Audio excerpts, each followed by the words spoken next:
Regionally, I thank President Kikwete for Tanzania's contribution to security, including its peacekeepers in Darfur and the Congo.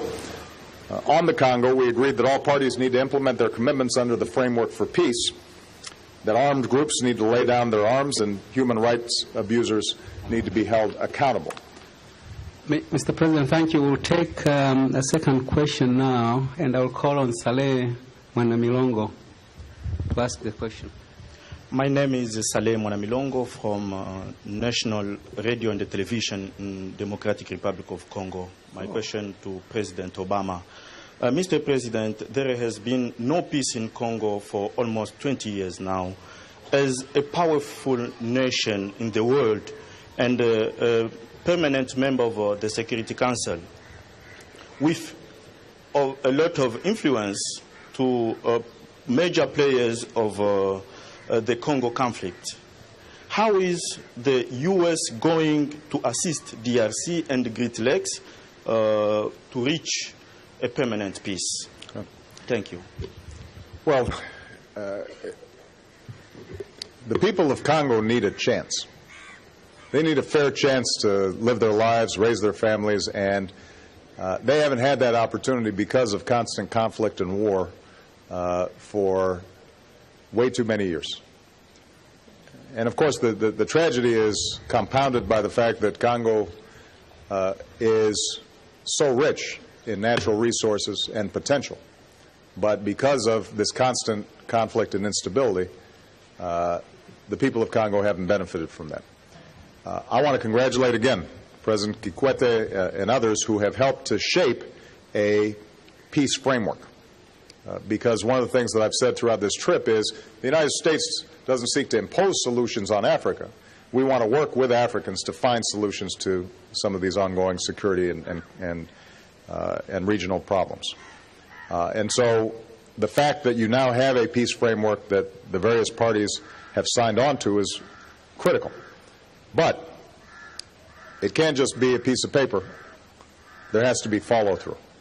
And so one of the things that I discussed with President Kikwete is how we can encourage all the parties concerned to follow through on commitments that they've made in order to bring about a lasting solution inside of Congo. That means, for example, that President Kabila inside of Congo, he has to do more and better when it comes to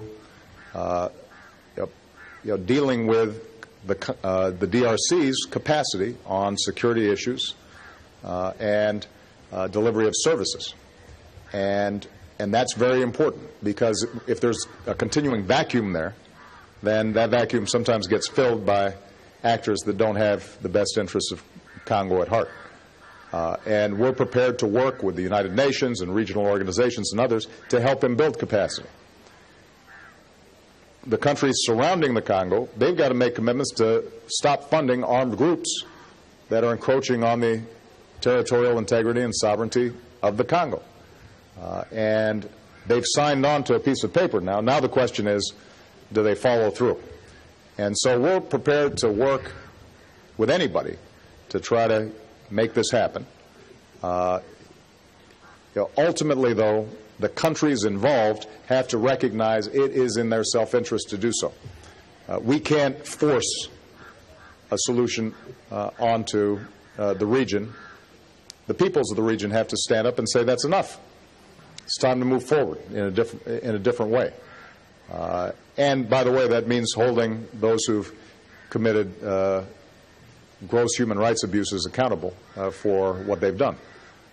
But there's an opportunity for peace here. And the countries surrounding the Congo should recognize that if the Congo stabilizes, that will improve the prospects for their growth and their prosperity.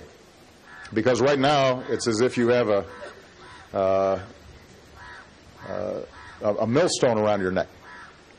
If you have one of the biggest countries in terms of geography in all of Africa, with all these natural resources, but it's constantly a problem as opposed to being part of the solution, everybody suffers. Tanzania should be doing more trade with the DRC. Rwanda should be doing more trade and commerce with the DRC. One of the things we're talking about is how do we get more Africa trade, because if countries like Tanzania are going to improve their economic position in the globe, the first thing they have to do is to make sure they can trade with each other more effectively. Right now in Africa, this is true not just in Tanzania, but in Kenya and Uganda and other places, it's easier to send flowers or coffee to Europe than it is to send it across the way. And that means that fewer businesses are getting started and fewer jobs are being created. So we want to work with the existing international structures like the United Nations, and we're supportive of the brigade that's been shaped and in which Tanzania is making a contribution. But ultimately it's going to be the African countries themselves that have to follow up on the commitments that they've already made.